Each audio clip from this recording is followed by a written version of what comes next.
Pierre Jolivet, bonjour. Vous êtes aujourd'hui président du jury de la 5e édition du Festival international du film policier, donc à Beaune. Et je me demandais comment est-ce que vous percevez et vivez votre rôle, quelle est la vie, à quoi ça ressemble en fait la vie d'un président du jury sur un tel festival? Bah, ça ressemble à une vie où on n'a pas beaucoup de temps pour soi. On a 3 ou 4 films à voir par jour, plus les dîners officiels, les déjeuners officiels, plus les interviews. Donc c'est une vie où on est bien content d'avoir le temps de passer dans la chambre prendre une douche. Mais en dehors de ça, ça dure que 5 jours et c'est un délice.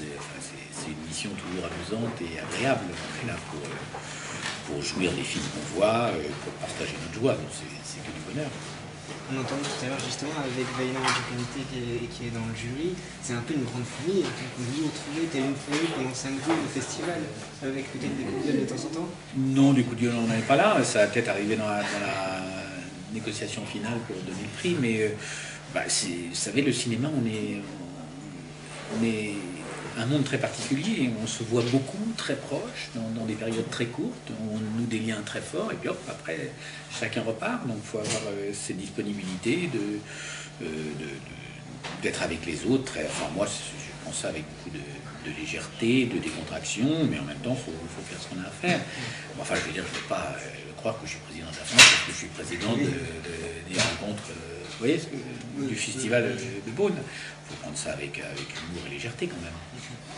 Alors, à côté de ça, vous êtes quand même réalisateur, comédien, scénariste, producteur, enfin bref, une bonne bouteille derrière vous. Est-ce que c'est un avantage pour vous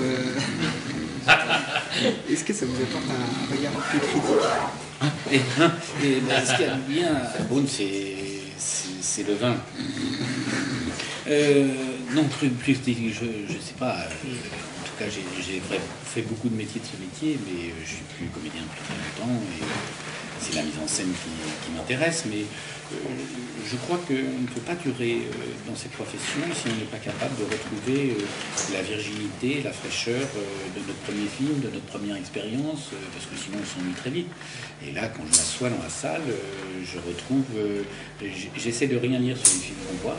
Je ne lis pas les fascicules, tout ce qu'on nous donne sur les films, je ne sais rien.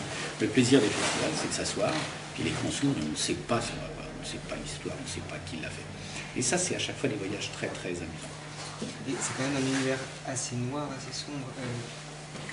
Quel est votre ressenti par rapport à ça, justement, d'être toute la journée dans des films noirs, sombres, où justement les personnes coupent des doigts, par exemple? Oui, on a vu beaucoup de doigts coupés, pour les 3 jeunes femmes du jury, il y a beaucoup de fausses couches. Non, c'est vrai que c'est un peu particulier. C'est vrai qu'on est dans le pampan et dans la violence et dans le thrill et dans la tension 3 ou 4 fois par jour. Et c'est vrai qu'en fin de soirée, on est content que ça s'arrête, quoi, parce que comme spectateur, ça va un film de temps en temps, mais là, 3-4 par jour qui sont dans la violence et dans le suspense, c'est une épreuve. Et alors, une question un peu plus personnelle, est-ce que vous avez encore une référence, quelqu'un de particulier à qui vous pensez, ou peut-être même un film auquel vous pensez? Il y a plein de films de polar que j'aime, donc non, j'ai une référence globale du polar. En plus, c'est un genre qui a été tellement développé dans tous les pays, en France comme ailleurs. Hein. Vous savez, en France, on a commencé les polars dans les années 30-40. Il y a l'Assassin à Vito 21 de Clouzot, qui est un chef-d'œuvre. Et puis après, on a eu la Nouvelle Vague a fait beaucoup de polars. Godard a fait du polar, Lelouch a fait du polar, Truffaut a fait des très bons polars. Et puis après, vous avez eu Melville, vous avez eu Sautet. Enfin, on a une grande tradition du polar, et les Américains aussi. Donc on est certainement, maintenant il y a d'autres pays qui arrivent en Asie, mais les 2 grands pays de cinéma qui étaient les États-Unis et la France ont toujours une grande tradition de polar. Donc le polar c'est dans nos gènes. Ouais, très bien. Merci beaucoup Pierre Jolivet.